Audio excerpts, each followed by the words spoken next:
Hi, my name is Mark Wilkins, and I'd like to spend a few moments with you before your session to talk a little bit about hypnosis. Perhaps answer some questions you may have on your mind, and this will save us a lot of time when your session actually begins. Now, for you to understand how hypnosis works, it is very important for you to understand how your mind works. You know, we never think about how our mind works. We basically say to ourselves, if we think about it, I think, so I exist, and we let it go at that. But you know, we really have three very separate and distinct minds. They do different things, and they have a hard time interacting and communicating with each other. First, we have the conscious mind. Well, that's where we are right now. And below that level of awareness, we have something called the subconscious mind. And yet, there is a deeper part of us, the unconscious mind. Well, for the reason you are here today, we can eliminate the unconscious mind. Basically, that is the part of us that does two things. First, it controls the strength and weakness of our immune system. And second, it controls the functions, the autonomic body functions such as our heart beating, our eyes blinking, and things in this order. We don't have to worry about these today, so let's just forget about that part of us for right now. The conscious mind is where we spend most of our time. I want you to understand that it is basically only has four things that it does and no more. The first thing it does, it analyzes. What is that? Well, that is the part of us that looks at problems, analyzes them, figures a way to solve those problems that are bothering us at a particular moment. It is also the part of us that makes hundreds of decisions we have to make to get through the average day. Decisions we think are automatic, but in fact are not. Things like, should I open the door? Should I turn on the water? Should I tie my shoes? Well, I think those are automatic functions, but we must make a decision as to whether or not we want to do these things. Now, the second part of the conscious mind is a part that starts to get us into a little trouble sometimes. We call this part the rational part of our conscious mind. This part of us must give us a reason why we behave in any particular fashion. You see, if we don't have a reason why we do things that we do, we become anxious and nervous and frustrated. And if it goes on long enough, it can lead to serious mental illness. The mental hospitals, for example, are full of people who do things and they don't know why they do them. The only problem with the reason the rational mind may give us on why we behave in any particular fashion is it is never original. For example, a smoker says he smokes because it calms him, makes him feel relaxed, gives him time to pause and gather his thoughts. An overweight person will say, I'm overweight because I eat when I'm bored, I eat when I'm nervous, or I have a glandular problem. The problems with this reasoning is it is never original. Before the smoker developed his habit, he heard other people that smoked say, I smoke because it makes me feel calm and relaxed. Or he heard an overweight person say, I'm just overweight because I eat when I'm nervous. The problem with this is we understand and know the reason why people are smokers and overweight. Generally, smokers start because of their need for security. They want to belong to another gang or group of friends, usually in their younger years, somewhere between 12 and 20. Security is a basic need for all human beings. We generally get all our security we need when we grow up in our family. But usually at the age of 12 or 13, somewhere in that area, our parents don't seem as smart as they used to be. So we shut off our ability to gain security from those individuals, and we want that security by being part of another group. Some of them smoke and some of them don't. If we feel that we don't belong to this particular group because our subconscious mind is a very interesting part of us, it must protect us against danger, and not getting the necessary security we need is a definite danger to us. Frequently, it will say, smokers are accepted and secure. When that happens, the next time someone offers you a cigarette and you take it, and immediately you feel like you are part of this group and your security level goes up. That is why people start smoking. It has nothing to do with being calm or relaxed. So you must understand that the reason the rational mind gives us why we behave in a particular fashion is never original, and it is always incorrect. You don't start smoking because it makes you feel calm. You start smoking because you need security. Now, the next part of the conscious mind is what we call willpower. Now, we are all familiar with willpower. You might say, I'm going to put down this pack of cigarettes and nothing on God's earth will make me start smoking again. Well, we all know how long that lasts. You know, if you go on a diet, how long that lasts. Just until willpower weakens and then the old habits come back again. The last part of the conscious mind is what we call working memory. And that's the memory we need every day. How do I find my way to work? What's my husband or wife's name? What's my children's names? What is my phone number? Things on this order. The memory we need just to get through an average day. Now, this is all that this conscious mind does. It does nothing else. I want you to think of this part of your mind. Well, if you've ever seen that show, for example, on TV called Star Trek, I'm sure you are familiar with the character called Spock. Spock is a very logical and analytical person. So is our conscious mind. If you will, we call our Spock mind. Very logical and very analytical, and frequently wrong. Now, where the real you, me, and everyone else lives is in the level below the conscious, called the subconscious mind. The subconscious mind is awesomely powerful. It can make you into anything you would like to be. Rich and famous, thin, happy or sad. It is the real us. To understand how the subconscious mind works, you need to understand that it is very much like a computer, and it operates just like a computer operates. You know that if you go out and buy a computer, put it on your desk, and ask it a question, it will not be able to answer you. The reason is, at that point, that computer has no programming in it whatsoever. Now, a computer can only operate based on the programming that is placed in it, and it must operate on that programming. It has no choice. You know that if you change the programming in a computer that you buy at a store, it no longer can operate on the old programming, and it must operate on the new programming information that has been placed into it. Well, this is the way our subconscious mind works. It's like a computer. It functions on the same rules and same regulations as the electronic one does, only it is much more powerful. We program our computer every day of our lives through our life experiences. When we are born, our computers are basically unprogrammed. There is a little bit of programming in it, but not much. Every day we add programming to our internal computer.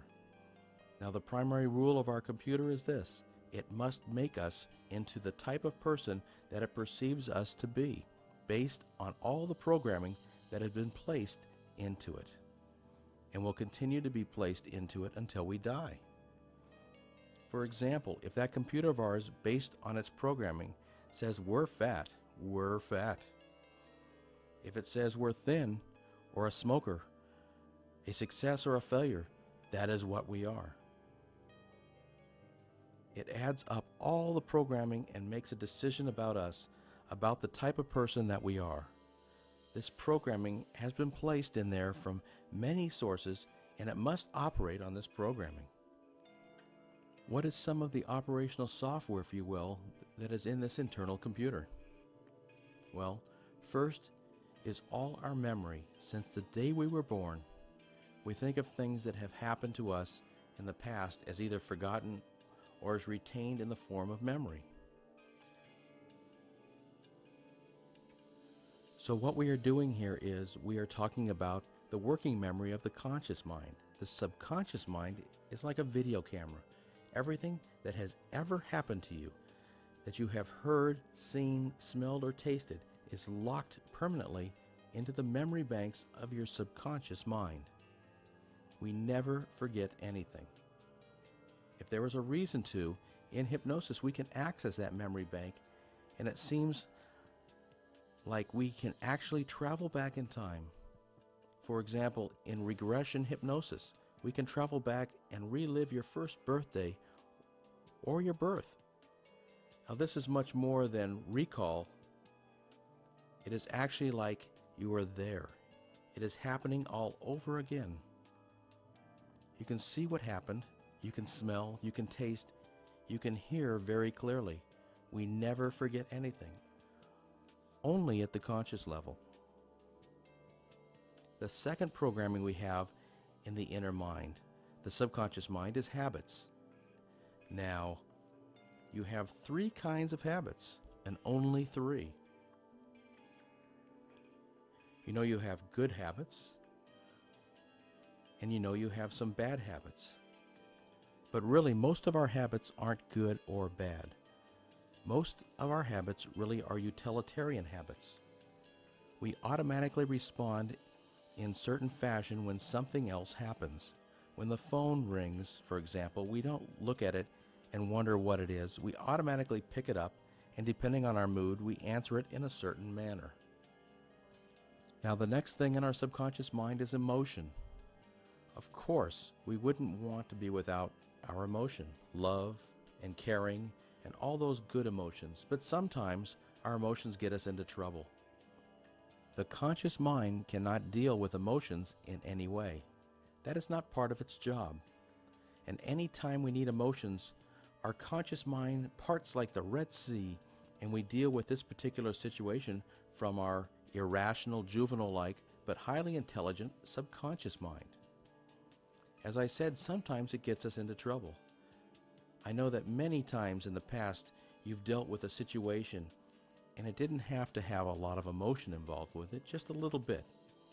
Then after the situation was over and that analytical conscious mind took over again, you heard yourself thinking or saying something like this: "Why did I say that? Why did I do that? It was so stupid." And that inner subconscious mind just laughed and said, "Yeah, but it was a lot of fun." This has happened to all of us at some time or another. Now, the next thing in the subconscious mind, and probably the most important part of us, is the protective mind. It must protect us against danger, real or imagined. You see, something imagined by the subconscious mind is just as if it was actually happening.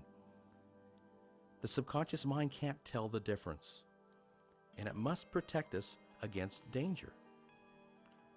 A quick example: a few months ago, a woman came in to see me, and she was 5'1". She weighed very close to about 300 pounds.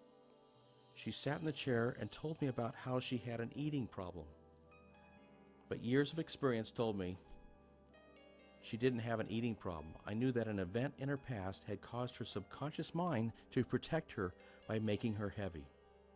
Briefly, what happened with this particular woman was she could not recall this with her conscious mind, but when she was a little girl of 6 years old, her stepfather abused her.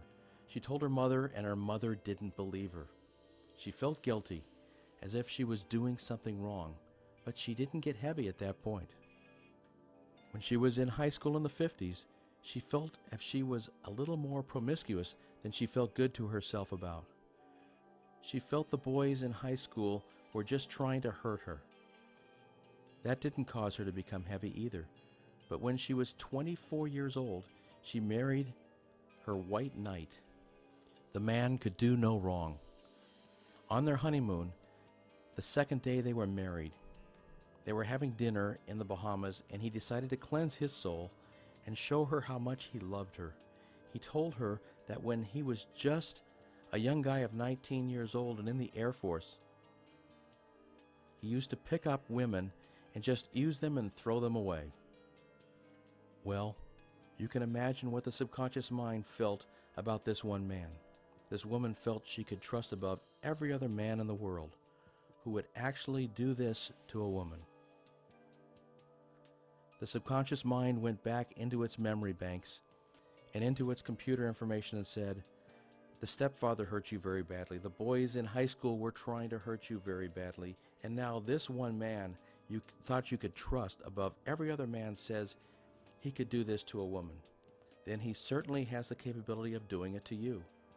And instantly, that subconscious mind made this decision. Men hurt women, therefore, I must protect you against men. Now, the subconscious mind couldn't teach her karate, couldn't buy her a gun, so it protected her in the only way it could. And this woman began gaining weight rapidly. So very soon she became very fat, and certainly men no longer had an interest in her, and she was protected. That is how the subconscious mind protects us, in a way that we would prefer it didn't, but protection is its primary job. The last part of the subconscious mind is a negative part of us. Although the subconscious is so powerful, it is also the laziest part of us. It doesn't like to do the work that is required to accept positive suggestions to give us change in areas where we would like to have change. It likes to keep things the way they are.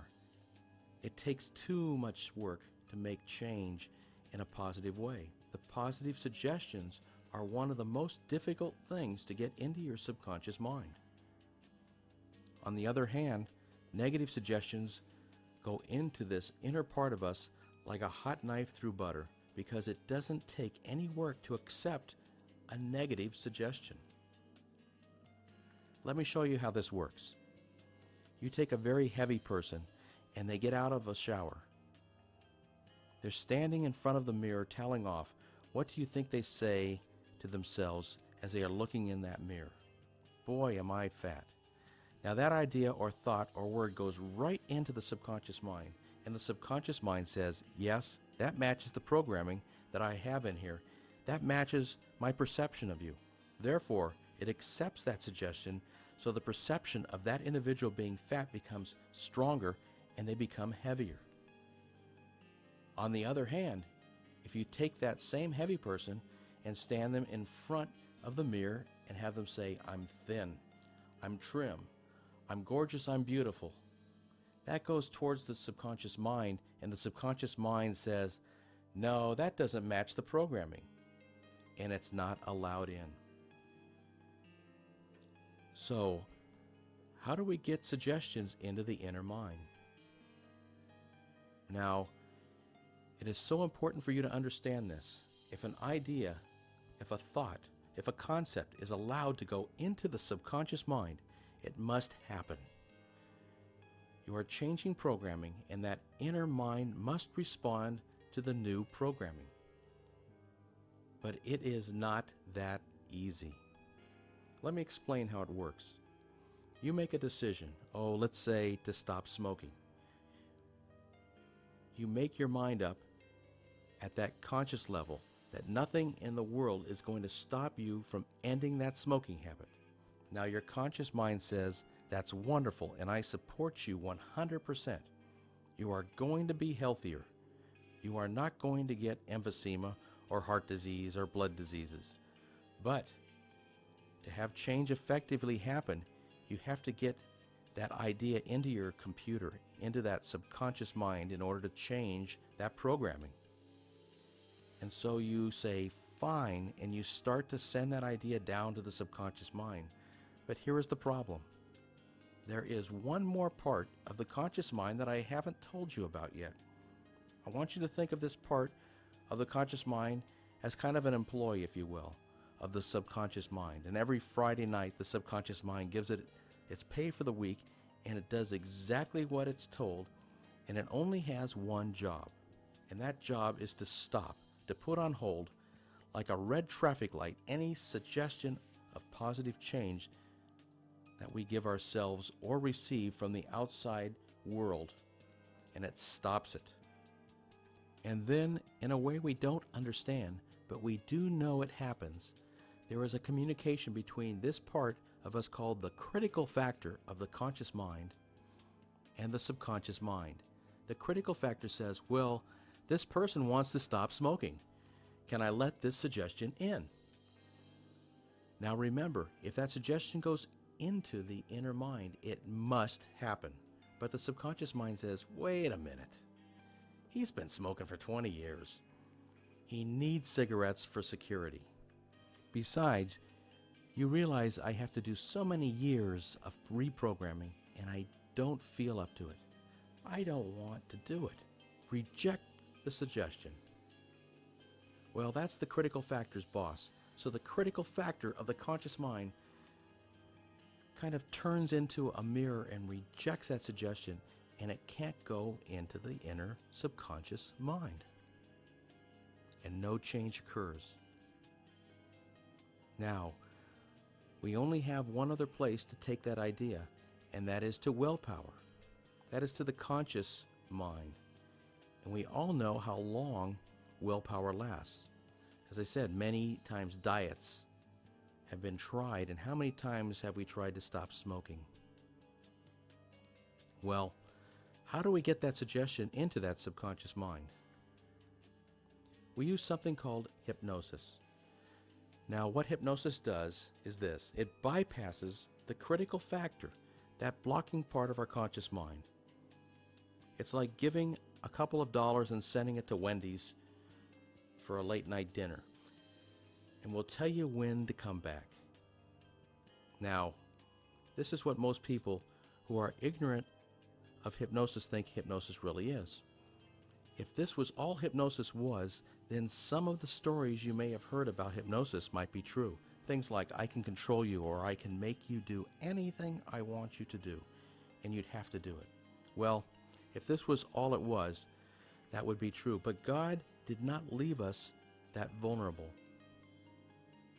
Yet, this is true up to this point.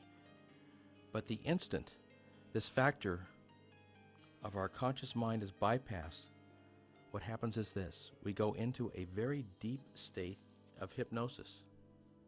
Now, when we are in a state of hypnosis, it is not what you expect it to be.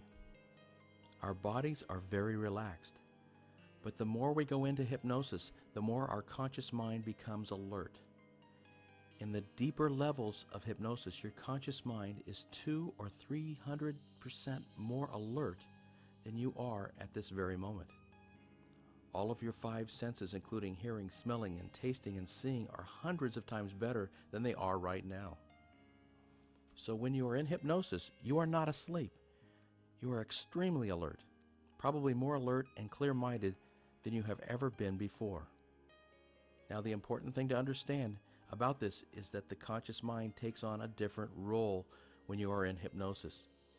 I want you to think of it as playing the role of the guardian of the gates, protecting you. When you receive a suggestion in hypnosis, you hear it loud and clear. Now, when you hear that suggestion, and these are the tools for success or failure in hypnosis. When you hear that suggestion with your conscious mind, you must, and you really do have no choice, make 4 decisions about that suggestion.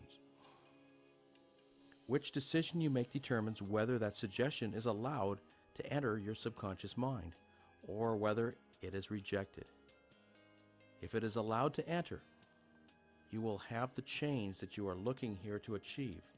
If it is rejected, again, there will be no change. And what are those 4 decisions or choices?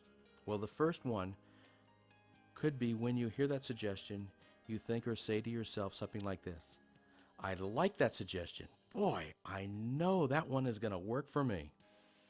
Now, that mental attitude at the conscious level allows that suggestion to go into your computer, the subconscious mind, and the change begins.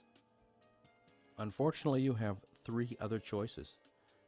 The next choice could be, well, forget actually hating the suggestion or feeling it as something against your morals or beliefs, but perhaps that suggestion is a tiny little bit uncomfortable to you. Well, if that suggestion sounds just the tiniest bit uncomfortable to you for any reason, it is automatically blocked with the conscious mind, and it is not allowed to enter the computer, and therefore no change occurs. The next choice could be that you are neutral about that suggestion. You don't care if you get it, or you don't care if you don't get it. It is kind of meaningless suggestion to you. The conscious mind automatically blocks that suggestion, and it can't get through to the computer.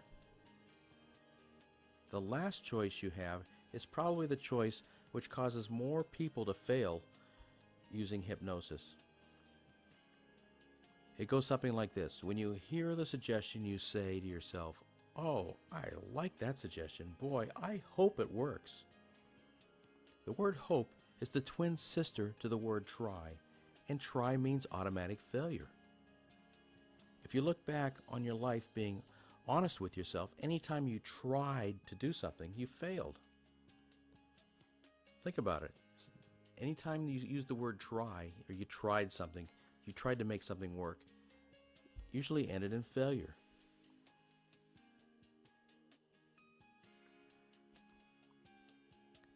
If you look back at your life, anytime you have said to yourself, "I'm going to do it," there was no question about it. You did it, and you probably did it very well. Hope is the twin sister of try. You could hope for the cows to come home. That doesn't mean they are going to come home. You can hope to win that lotto, but you never do you?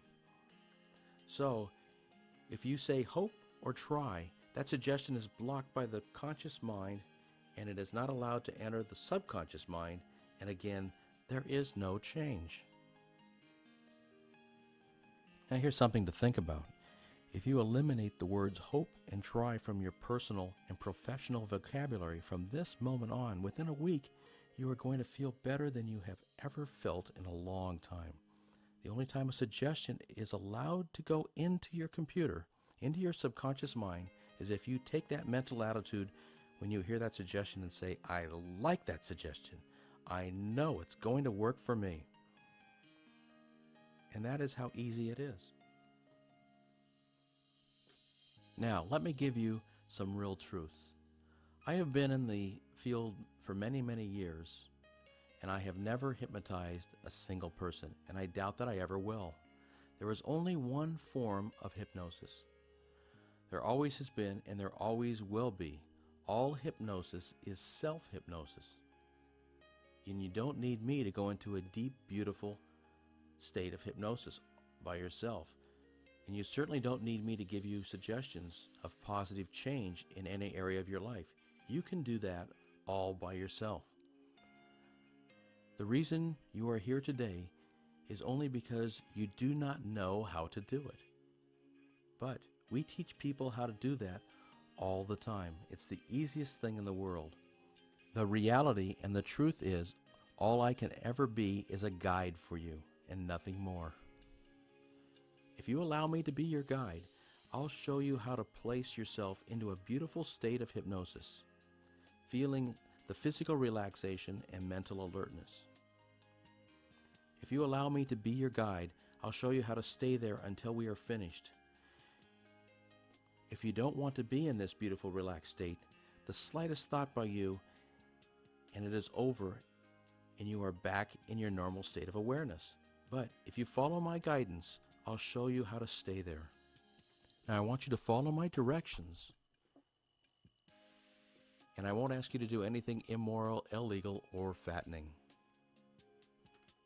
And then the most important thing of all is, if you accept the suggestions given to you with the correct mental attitude, I like it, I know it's going to work.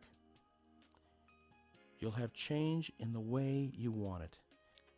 If you take one of the other choices, you'll fail. I can't force a suggestion into your mind.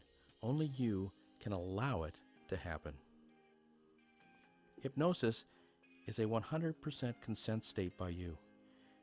You must allow things to happen. You can stop them from happening with the slightest thought if you don't want it to happen.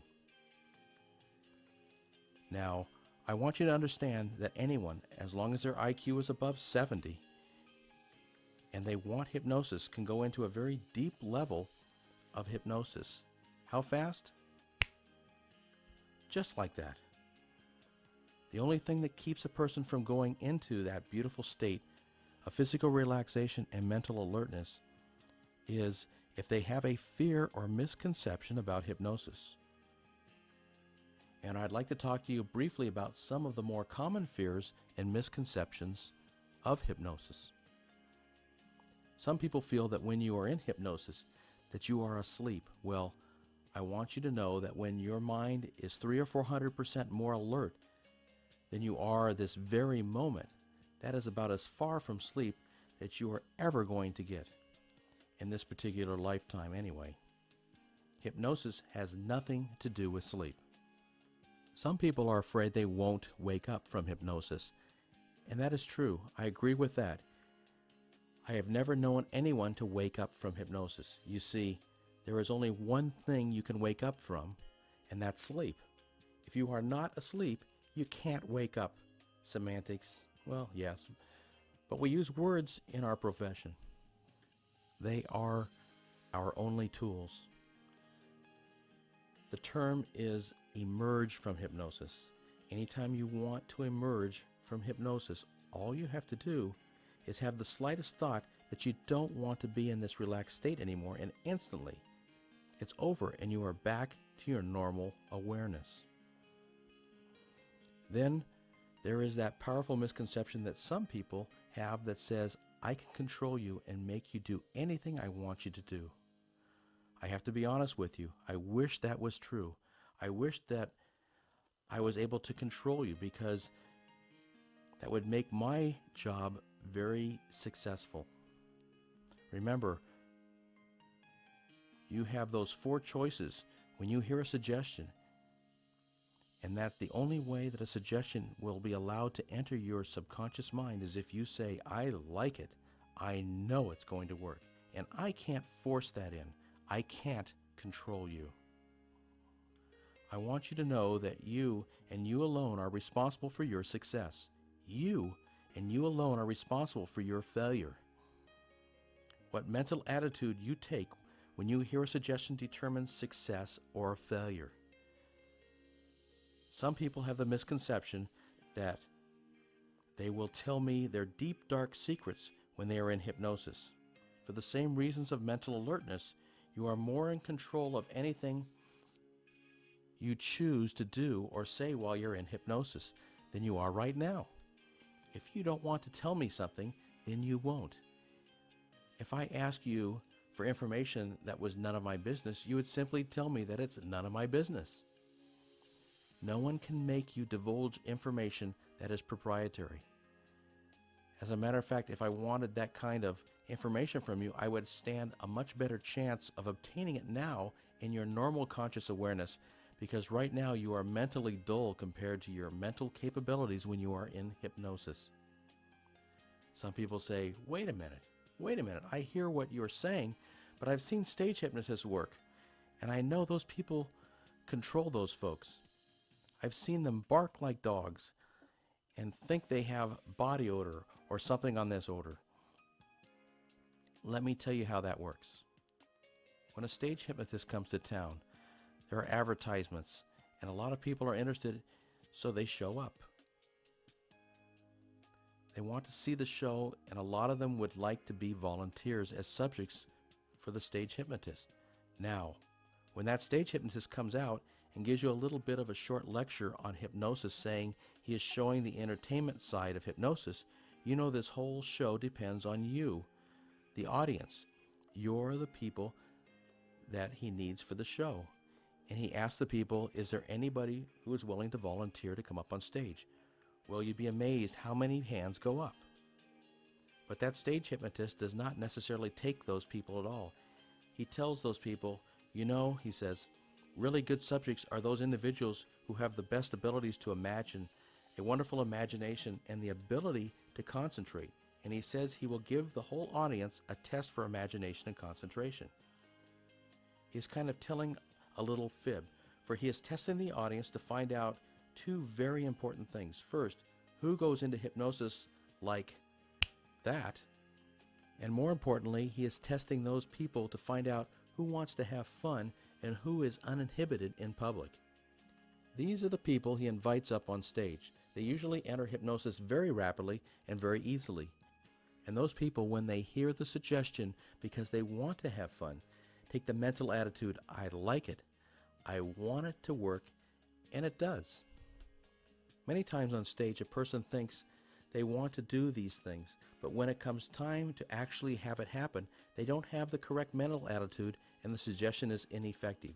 These people the stage hypnotist sends back to their seats, or if it's long enough into the show, he will sit them on the stage chair and ignore them for the rest of the show. Stage hypnosis operates by the same rules as clinical hypnosis.